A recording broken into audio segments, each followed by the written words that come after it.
pitsil na ito ang huling ininom ni Mayor Romy bago siya natagpo ang patay. At ayon sa waiter na si Jong, ay ikaw ang nag-utos sa kanya upang dalhin ang pitsil ng tubig na ito sa kwarto ni Mayor. Tama ba yon, Lucas? Yeah. O diba, siya yung pumatay kay Mayor, hindi ako. Siya! No! Not my baby boy, Lucas. That's absurd. You mean absurd? Diyos mio! Astrid, nakita mo yun? Talaga naman palang kriminal ang anak mo. Hindi nakakaalta. No! My son is not a smooth criminal. That's pespesterous. You mean preposterous? Sandali nga. Bakit ba lahat ng sinasabi ko pinapakialaman mo? Sige po, hindi na po. Remember, sekretarya ka lang ni Romy, ng asawa ko. Know your position. Place po. Talaga. I-share ko lang nakita ko kasi nga nagkakasagutan sina Lucas at May Romy bago magsimula yung party. Aha! So merong pagtatalo pala kayo ng papa mo. Totoo ba yun? Bakit sumobra? Tingnan mo, as usual, wala siyang pakialam dahil busy siya sa cellphone niya. Well, I'm sure busy na naman siya sa online casino or online sabong. Right, stepbrother? Hoy! Tinatanong ka ni detective mo kung nag-away daw ba kayo ni Papa kanina. Sagot! Ako, no cap, no shade, no lie. My God. Pops and I had a fight.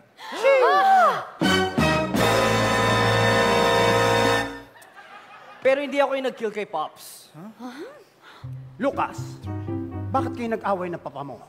Dahil ba ayaw kanyang i-endorso bilang susunod na mayor ng bayang ito?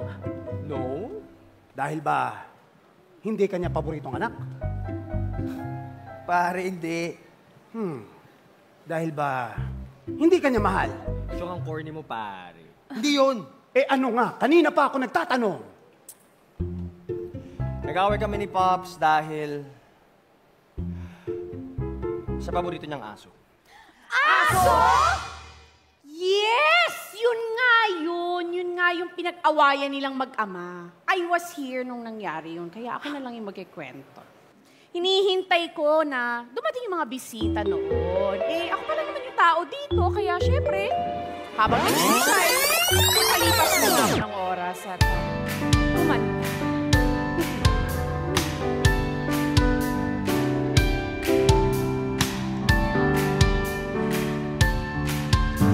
Minsan madarama mo, kaibigan, problema. Minsan mahihirapan ka at masasabi, di ko na kaya. Tumingin ka lang sa langit, baka may masama. O di kaya ako'y tawahati. Malalaman mong kahit kailan hawak kamay, di kita iiwan sa paglakay.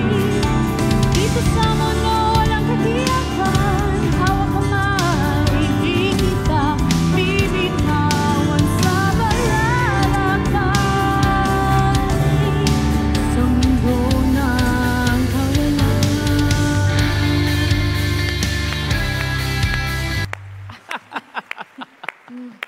You never fail to surprise me, Grace. Hindi ko alam na marunong ka palang kumanta. Naku, sorry po, Mayor. Nakikipag-jamming lang naman po. You know what? I have an idea. Bakit hindi kayong dalawa ng anak ko si Lily ang mag-entertain ng mga bisita natin tonight? Naku, hindi po, Mayor. Trabaho ko lang naman po dito eh. Siguraduhin maayos ang mga bisita at yung party. Alam mo, yan pa ang gustong-gusto ko sa iyo eh. Napaka-professional mo. Anyway, kailangan natin mag-enjoy tonight. Tandaan mo yan, Grace. Dahil this is a very special night. At ngayon ko, i-a-announce na... Hey, what's up, pare? Anong what's up? Ha? Hindi mo ba alam na may party ako tonight? I know. Alam mo pala eh, bakit ganyan na itsura mo? Mukhang hindi ka kagalang-galang. Bakit? Anong mali sa OOTD ko? Ha? Pops, ganito ako pag nagkakasino. Lagi. Parang di alata. Puro ka pagsusugal, puro ka pagpupupusta. Sheesh! Turo naman tayo eh. O, pustahan tayo. Pustahan tayo. Ang next na sasabihin mo, kailangan yung paktagpo ko sa susunod na termino mo. Alam mo, ang Mama Astrid mo lang nagtutulak sa akin para i-endorso kita bilang isang mayor. Pops! Di ba ilang beses na natin pinag-uusapan? You know naman my stand when it comes to politics. I don't care. Woo! Di ba? Ilang beses na natin ito pinag-uusapan eh. Nagsimula na pero wala na akong balak na tapusin. Di ibig sabihin pag di tinapos ako giginto na rin. Alam ko naman ang di ako magaling. Got no bills with all of you please. Destinies na be better earn. Lahat ng aking basura pupulutin laging dala. Saan man ako mapupunta, labas sa lupa aking mga paa. Alam kong wala kang pake, hindi ka pwede maging mayor. Baka ipusta mo itong bayan natin doon sa kasino. Pwede ba yun, Pops? Hindi pwede yun.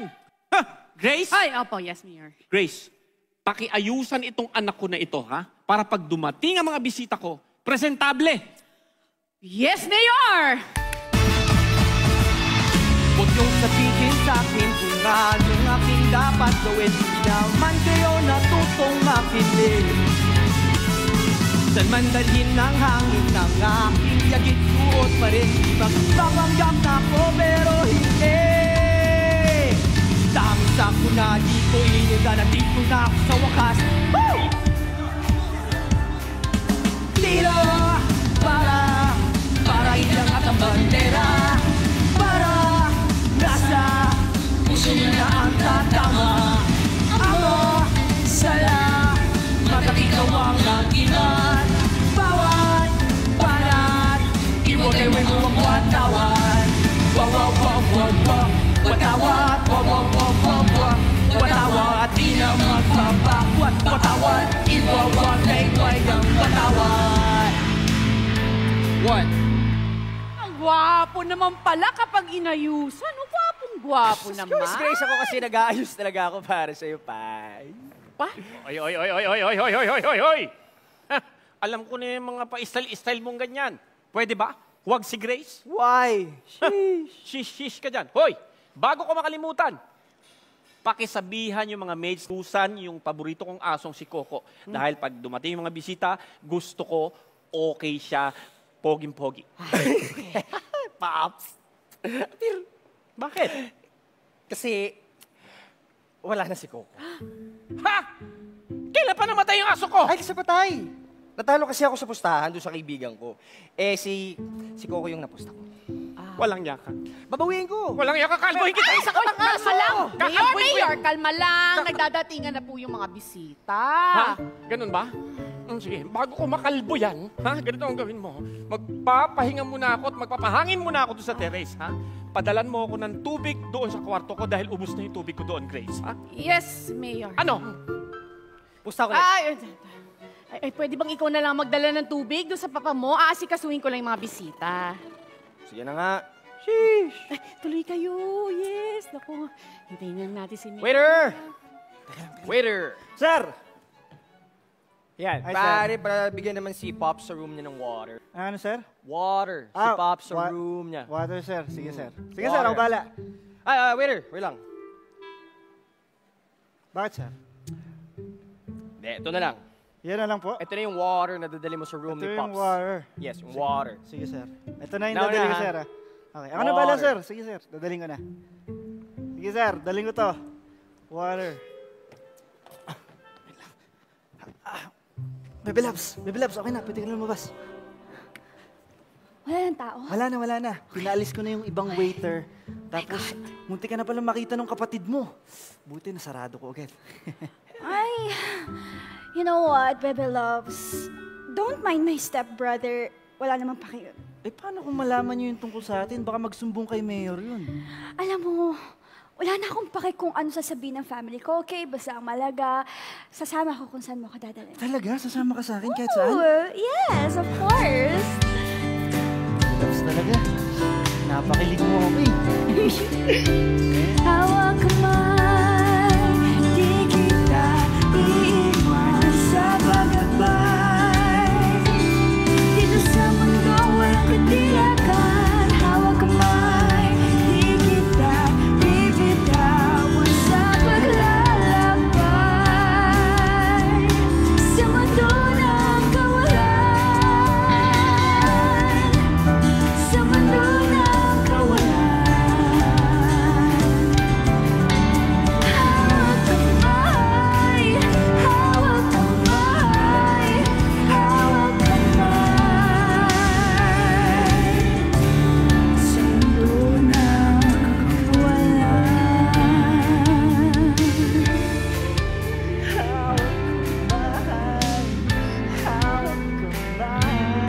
Pero lang kasi malawak yung labas dito sa freezer. Ay, sige ako nga pala. Tara, tara. Labas na.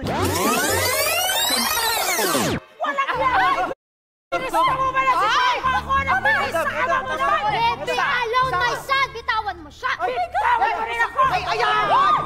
Okay, mama ko. Pustahan tayo. Pustahan tayo. Ikaw! Detective, awatin mo naman sila! Sandali! Nag-iisip ako. Sino ka? Mama! Hindi ka ba natatakot? Oh my God! Saan? Iniinom mo yung tubig ni Mayor. Paano kung may something nga yan? Kaya siya namatay!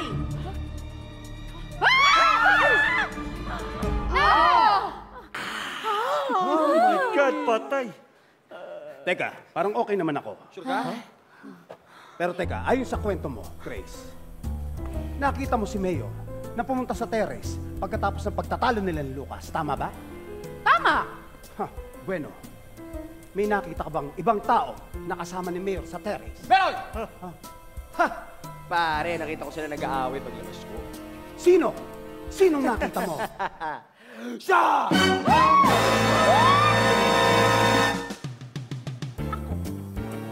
May bagong suspect na naman, mga kaayos!